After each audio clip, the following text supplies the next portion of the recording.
2017 অনুযায়ী একজন ব্যক্তি গণমাধ্যমে যে কোনো ধরনের শব্দ চয়নের মাধ্যমে অনুষ্ঠান পরিচালনা করতে পারবে না। এটা আমাদের জাতীয় অনলাইন গণমাধ্যম নীতিমালায় বলা আছে। কিন্তু আমরা ইদানিং দেখতে পাচ্ছি যে প্লাস্টক বিডি নামে একটি প্রোগ্রাম হয়, একটি চ্যানেল।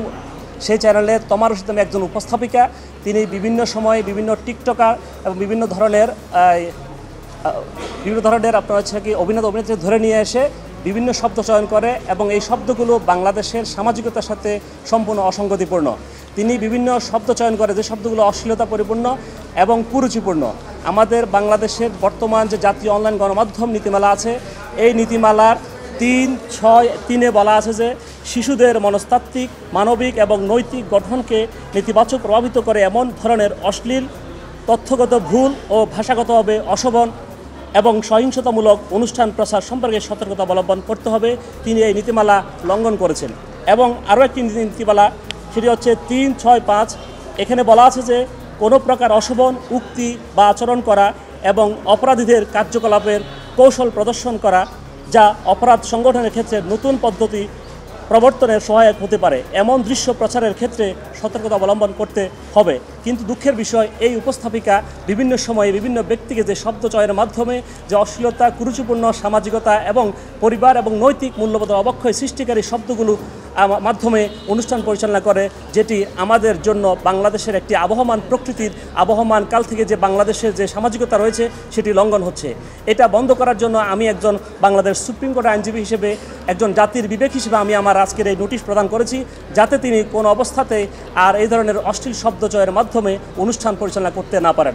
আমরা আশা করব তিনি অতি সত্বর আমার এই নোটিশ প্রাপ্তির 3 দিনের মধ্যে তার প্রচারিত প্লাস্টক বিডি থেকে সকল ধরনের অনৈতিক, কুরুচিপূর্ণ এবং অশ্লীল শব্দ চয়নের মাধ্যমে সৃষ্ট সকল কন্টেন্ট বা ভিডিও তিনি অপসারণ করবেন, এটা আমরা প্রত্যাশা করি। উপস্থাপিকার নাম হচ্ছে তমা রশিদ, প্রোগ্রাম হচ্ছে প্লাস্টক। আমাদের আপত্তি জায়গা হচ্ছে যে যেহেতু বাংলাদেশের মানুষ গণমাধ্যমে আমাদের বিভিন্ন সব বিনোদনমূলক অনুষ্ঠান দেখে, এখন বাংলাদেশের বর্তমান মিডিয়া জগতে আমাদের যে মোবাইল টেলিভিশনের মাধ্যমে যে সবাই বিনোদন অবস্থা থেকে সেই অনুষ্ঠানগুলো যাতে সামাজিকভাবে প্রচারিত হয়, সেটি আমাদের লক্ষ্য।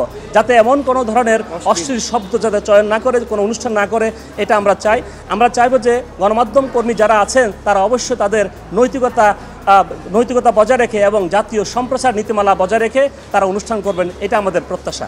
তিনি এমন শব্দ চয়ন করছে যেগুলো আমরা শব্দ উচ্চারণ করার জন্য আমার নৈতিকতায় বিবেকবোধ বাধে। আমার যে একটা শব্দ আপনারা হয়তো খুঁজে পাবেন, যে আপনারা যদি দেখেন তাহলে অনেকগুলো শব্দ দেখবেন, এটা একজন আইনজীবী হিসেবে আমি এই শব্দ উচ্চারণ করতে পারবো না।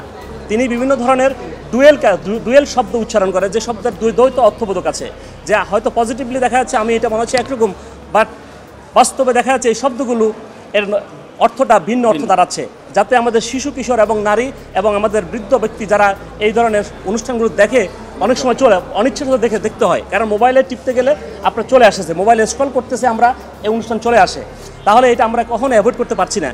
এই দায়িত্বটা কার? এই দায়িত্ব হচ্ছে একজন উপস্থাপকের, তিনি কি শব্দ চয়ন করবেন।